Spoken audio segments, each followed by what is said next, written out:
Stand at the bow of the MSC Arena and start walking towards the stern.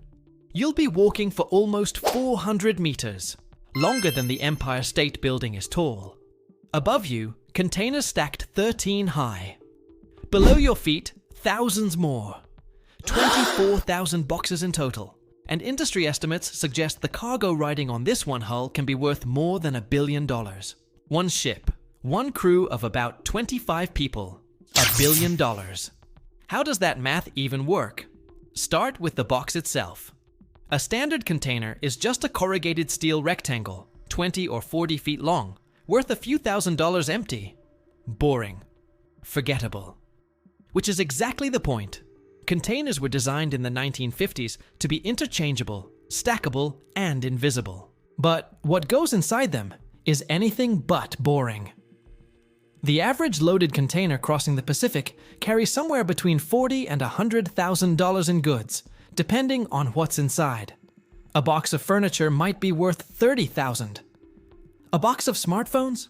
That single steel rectangle can hold several $1,000,000 of electronics. Pharmaceuticals, automotive parts, designer fashion. Some individual containers are worth more than the house you live in. Now do the multiplication. Take an ultra-large vessel like the Ever Given, the MSC Arena, or one of Maersk's biggest ships. Vessels rated around 24,000 TEU, which means 24,000 20-foot container slots. Not every slot is full on every voyage, and plenty. Yes, the boxes carry cheap goods, or even empty air on repositioning legs. But on a packed Asia to Europe run before Christmas, when retailers are racing to fill shelves, the blended average climbs fast. At just $50,000 per loaded box across, say, 18,000 loaded containers, you're already at $900 million. Add a few hundred high-value electronics boxes and you sail past $1 billion without breaking a sweat. Lloyd's List and marine insurers have repeatedly flagged this exact problem. The value concentrated on a single modern hull has grown faster than almost anyone in the industry planned for. Here's the part that should make you slightly uncomfortable. Nobody on board knows exactly what's in most of those boxes. The crew sees manifests, documents that shippers fill out themselves. Studies of container casualties have found that misdeclared cargo is disturbingly common, especially with dangerous goods, because declaring chemicals properly costs more and triggers restrictions. When the Express Pearl caught fire off Sri Lanka in 2021, it was reportedly carrying nitric acid that had been leaking for days. The ship burned and sank with its entire cargo, so $1 billion floats across the ocean partly on trust in paperwork, which raises the obvious question, who's on the hook when something goes wrong? This is where the economics get genuinely strange, because the answer involves a legal principle older than the Roman Empire. It's called general average, and if you've ever ordered something shipped from overseas, it quietly applied to you. General average works like this. If the ship faces a crisis, and the captain takes extraordinary measures to save the voyage, jettisoning cargo, hiring salvage tugs, fighting a fire, every cargo owner on board shares the cost, proportional to the value of their goods, even if your container was untouched, even if your box of garden furniture arrived in perfect condition. You owe a percentage of the rescue bill before you're allowed to collect it. The Ever Given made this real for thousands of businesses. In March 2021, that 400-meter ship wedged itself diagonally across the Suez Canal and blocked roughly 12% of global trade for 6 days. Industry estimates put the value of goods held up at around $9 to $10 billion per day, not on the Ever Given itself, but in the queue of more than 400 ships stacking up behind it. When the vessel was finally refloated, Egypt's Canal Authority initially demanded reported compensation in the region of $900 million, later negotiated down to a confidential settlement believed to be in the hundreds of millions. The ship's owner declared general average, which meant every single cargo owner, an estimated 18,000 containers worth, had to post security, often a meaningful percentage of their cargo's value, before their goods would be released. Companies waited months. Some small importers reportedly faced bills they never imagined possible for a grounding they had absolutely nothing to do with. This is why marine cargo insurance exists, and why it's one of the oldest financial products on Earth.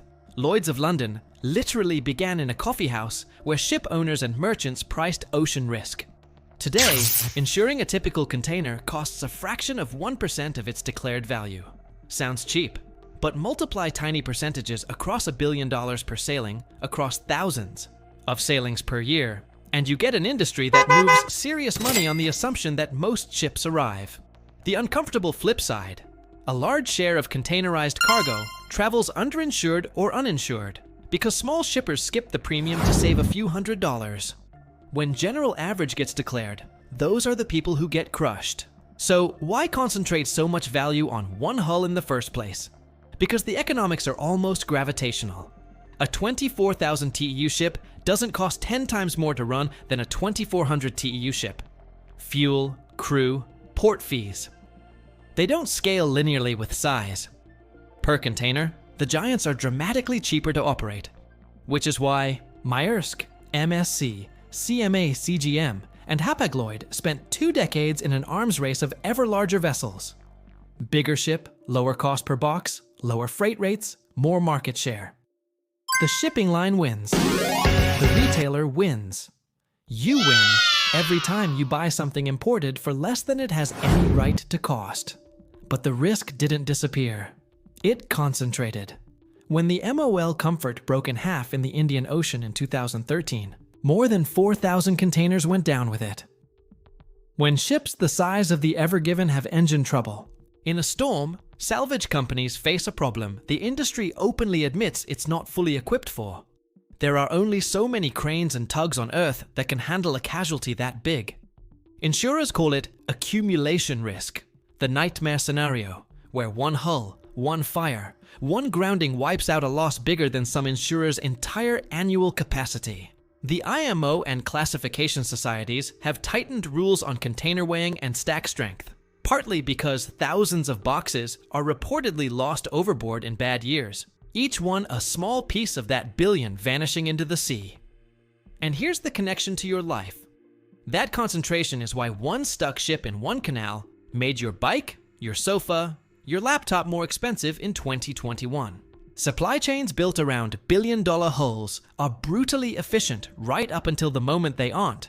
And then the cost lands on everyone, from Fortune 500 retailers down to whoever's waiting on a package. One last number to leave you with.